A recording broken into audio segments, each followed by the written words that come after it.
Selamat pagi, siang, dan malam dimanapun Anda berada. Perkenalkan, nama saya Aditya Revansyah Musamarbun 1501929.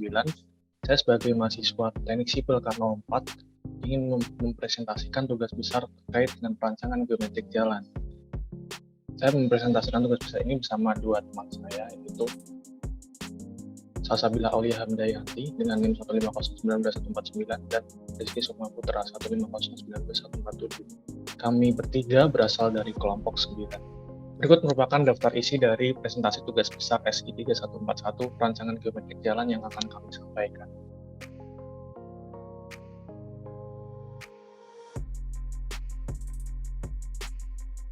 Nah, kita akan masuk pada bagian pertama dari presentasi tugas besar perancangan geometrik jalan. Bagian pertama yaitu adalah pengantar. Pada pengantar ini akan dijelaskan yang pertama mengenai tujuan dari tugas besar ini sendiri. Tujuan dari tugas besar ini sendiri adalah merancang trase jalan yang menghubungkan dua titik pada peta kontur yang telah ditentukan dan mengikuti ketentuan dan referensi dari peraturan ini. Sekarang kita akan memasuki bagian pembuatan trase jalan. Nah, lokasi trase jalan kita berada di daerah Tegal Bulut, Sukabumi Regensi, Jawa Barat. Gambarnya bisa dilihat di kiri atas, ini daerahnya dari atas. Nah, peta konturnya bisa dilihat di bawahnya. Kita akan mendesain trase jalan yang menyambungkan titik kiri atas ke titik kanan bawah. Nah, konsiderasi pembuatan trasenya ada 4. Yang pertama itu panjang lurus, dia tidak boleh terlalu panjang. Jalan tentukan jangan terlalu dekat. Sudut tikungan tidak terlalu besar dan tidak terlalu kecil. Dan topografi dia harus memperhatikan perubahan ketinggian ekstrim seperti jurang dan gunung. Nah, ada 2 alternatif yang telah kita buat, yang di atas dan di bawah. Nah, setelah dibuat alternatif, akan kita evaluasi kedua alternatif yang telah dibuat tadi. Komponen evaluasinya seperti yang dilihat di tabel berikut. Nah, untuk aluminium horizontal, karena dua-duanya memiliki jumlah tikungan yang sama, berarti masih lolos. Untuk topografi, karena rata-rata kemiringan alternatif 2 lebih kecil, berarti dia lebih diunggulkan. Untuk drainase, harus ada minimum 0,3% untuk kemiringan jalan. Nah, karena rata-rata kemiringannya 5,49%, alternatif 2 lebih diunggulkan. Aluminium vertikal, karena rata-rata kemiringan alternatif 2 lebih kecil, maka speed reduction juga kecil, sehingga lebih diunggulkan alternatif 2. Alasan ekonomi, perubahan kontur untuk alternatif 2 lebih sedikit, sehingga galian dan timbunan yang dilakukan juga akan lebih sedikit dan mengenakan biaya pengeluaran. Sementara untuk kendaraan yang lebih besar, karena gradiennya lebih kecil alternatif 2, dia lebih mudah. Nah, untuk alasan keselamatan, karena perubahan kontur alternatif 2 lebih sedikit, dia akan menyebabkan lebih sedikit kecelakaan dan stress driver, sehingga alternatif 2 lebih diunggulkan. Nah, seperti dilihat, yang alternatif yang dipilih di kanan bawah ini. Nah, itu dia. Oke, jadi setelah terpilih trase jalan yang terbaik, selanjutnya akan ditentukan kriteria perancangan jalan dengan mengacu pada Peraturan Menteri Pekerjaan Umum Nomor 19 /PRT/M/2011. Jadi dalam menentukan kriteria perancangan, terlebih dahulu diidentifikasi jenis medannya. Berdasarkan perhitungan, rata-rata kemiringan jalan yang akan dibuat adalah sebesar 5,49%, maka tergolong medan yang datar. Kemudian akan dimasukkan data-data berikut, yakni LHRT, komposisi lalu lintas, faktor jam puncak, pertumbuhan, visi ratio, kapasitas, umur rencana, dan EMP untuk menentukan jumlah lajur. Berikut adalah tabel perhitungannya, maka diperoleh jumlah lajur sejumlah 2 lajur. Karena ada 2 jalur, maka total ada 4 lajur. Berikut sebagian dari lampiran peraturan Menteri Pekerjaan Umum yang dijadikan acuan. Dari tabel berikut akan ditentukan kriteria-kriteria perancangannya. Kemudian untuk penentuan kriteria perancangan juga dihitung LHRT total. Berikut adalah tabelnya. Maka diperoleh kriteria perancangan sebagai berikut. Yang pertama, fungsi jalannya adalah sebagai jalan raya dengan klasifikasi jalan arteri kelas 2, konfigurasi jalan 4/2T, dan dengan kecepatan rencana 80 km per jam, maka super elevasi normalnya 2%, maksimal 8%, dan bahu 6%, dan lebar lajur sebesar 3,6 meter, lebar bahu dalam 0,5 meter, lebar bahu luar 2 meter, lebar median 2 meter, lebar rumaja 24 meter, lebar rumija 25 meter, dan lebar ruasja 15 meter. Oke, selanjutnya kita akan masuk ke bagian pertama dalam mendesain, yaitu perancangan alinyemen horizontal. Nah, dalam perancangan alinyemen horizontal ini, kita akan melakukan 4 tahap pengerjaan. Yang pertama yaitu perhitungan geodetik, desain alinyemen horizontal, kemudian stationing, dan kemudian yang terakhir menggambar diagram lokasi.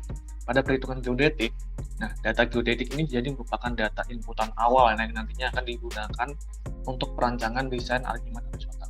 Kemudian setelah diperoleh data geodetik, akan didesain langsung alinyemen horizontal.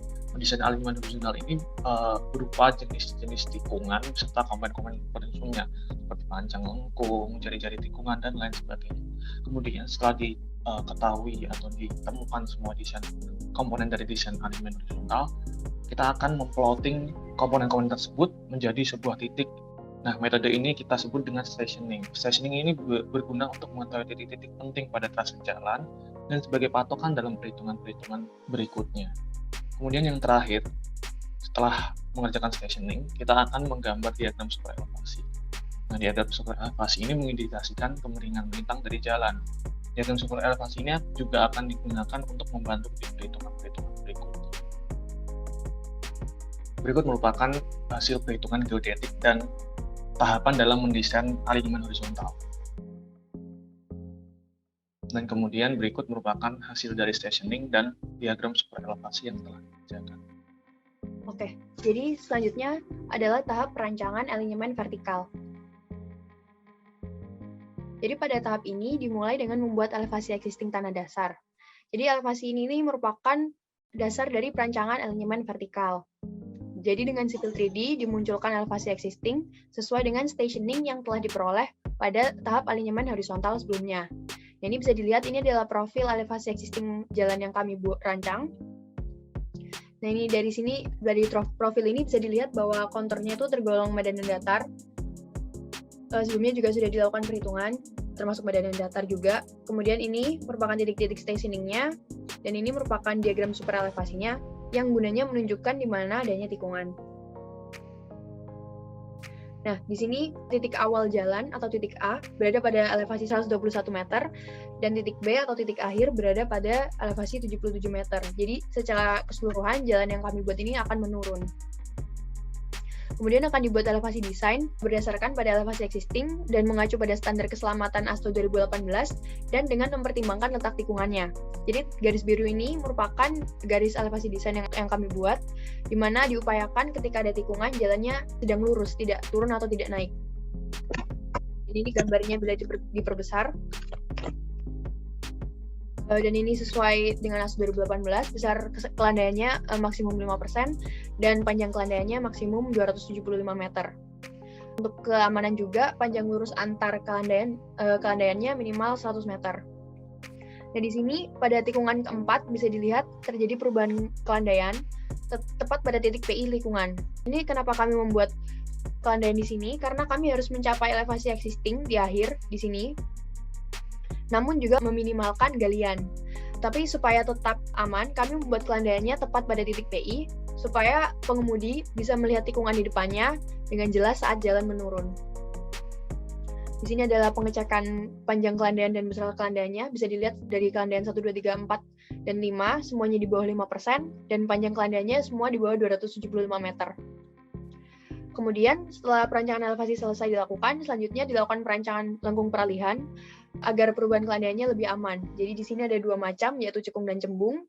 Di sini adalah titik-titik lengkung cekungnya, dan di sini adalah titik-titik lengkung cekungnya. Ini bila gambarnya diperbesar. Dan ini adalah contoh perhitungannya, tabel perhitungannya beserta dengan grafiknya. Sekarang kita akan memasuki bagian perencanaan saluran dan drainase. Akan dirancang saluran dan drainase yang digunakan untuk menampung limpasan hujan yang berada di jalan, agar tidak mengurangi performanya.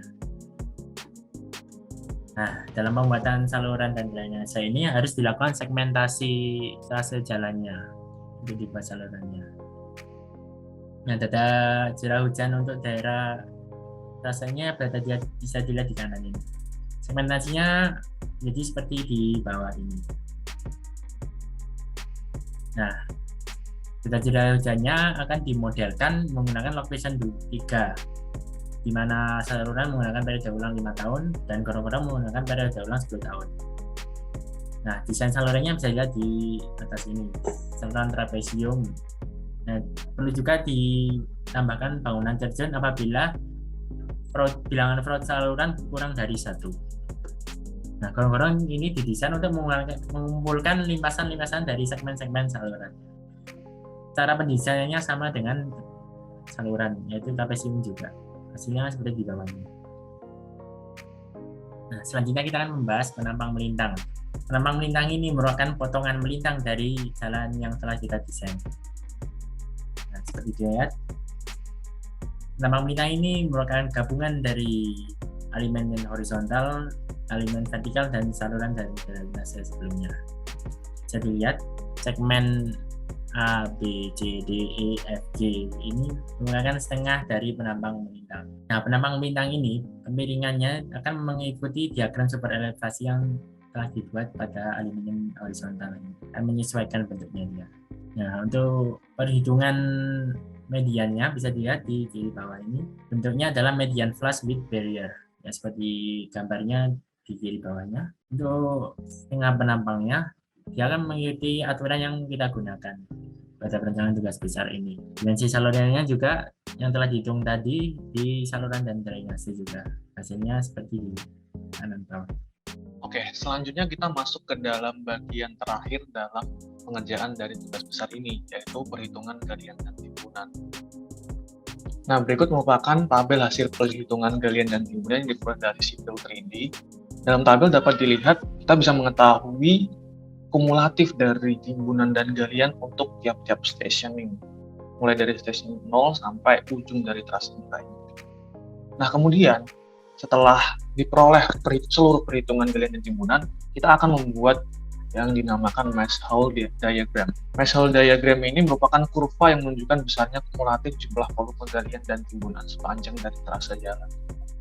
Nah, dari mesh hole diagram yang kita peroleh, didapat bahwa besarnya volume timbunan yaitu sebesar 40.638,828 meter kubik. Kemudian volume galian sebesar 1.840.584,844 meter kubik, dan volume sisa yaitu volume galian dikurangi volume timbunan yaitu sebesar 1.799.946,015 meter kubik. Nah, dari perhitungan yang telah dilakukan, diperoleh bahwa volume sisa dari galian sangat besar. Hal ini membuat biaya akan cenderung naik drastis karena volume galian sangat besar. Akan tetapi, trase jalan ini akan tetap digunakan.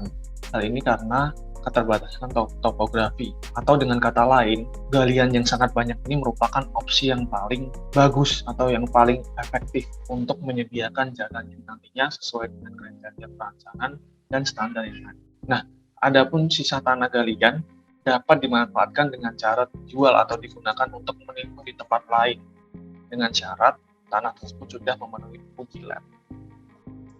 Berikut akan ditampilkan video drive mode dari jalan yang sudah kami desain. Jadi kira-kira seperti ini adalah pemandangan pengemudi ketika melewati jalan yang sudah dirancang.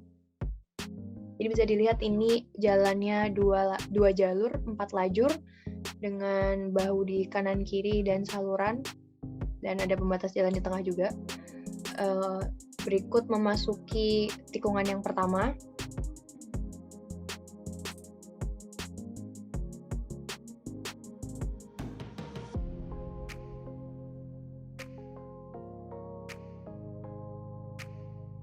Kemudian ini memasuki tikungan yang kedua.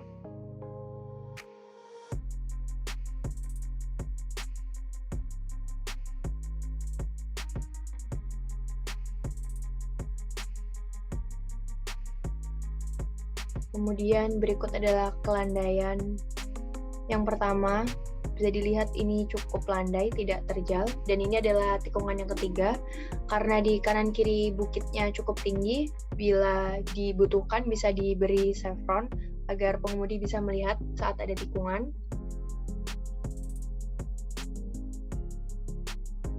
Kemudian ini turunan yang ke selanjutnya.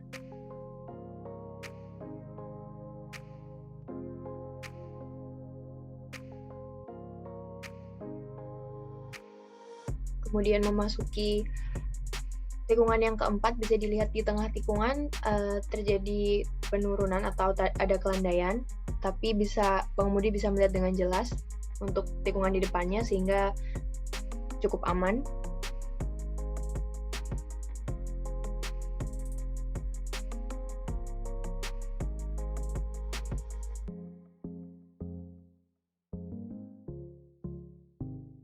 Dan berikut kelandaian yang terakhir. Selesai. Kemudian kita masuk dalam bagian terakhir dari presentasi tugas besar SI 3141 perancangan geometrik jalan ini, yaitu penutup. Nah, setelah kita melakukan seluruh rangkaian pendesainan, kita memperoleh beberapa kesimpulan. Yang pertama yaitu tipe tikungan. Terdapat 4 tikungan dari trase jalan yang kita buat. Semua tikungannya berjenis SCS atau spiral. Kemudian, dari lengkung vertikal, terdapat 9 lengkung vertikal, yaitu meliputi 5 lengkung cembung dan 4 lengkung cembung. Kemudian, hasil perancangan. Pengerjaan tugas besar menggunakan software Civil 3D, dan output dari perancangan yang dilakukan juga berupa gambar teknik. Berikut merupakan gambaran dari output perancangan yang berupa gambar. Dapat kita lihat hasil perancangan tersejalan dari Civil 3D. Berikut merupakan contoh alignment horizontal dan vertikal. Untuk tikungan pertama yaitu stationing 0 sampai stationing 944,2 meter. Di gambar kiri dapat kita lihat jari-jari tikungan yang diperoleh sebesar 646 meter dan LS yang diperoleh sebesar 120 meter. Berikut merupakan trase jalan secara utuh dan contoh perhitungan penampakan melintang untuk stationing 0 hingga stationing 600. Nah, sekian presentasi tugas besar SI 3141 perancangan geometrik jalan dari kelompok 9. Ada kurang lebihnya kami mohon maaf. Terima kasih banyak atas perhatiannya dan salam sehat.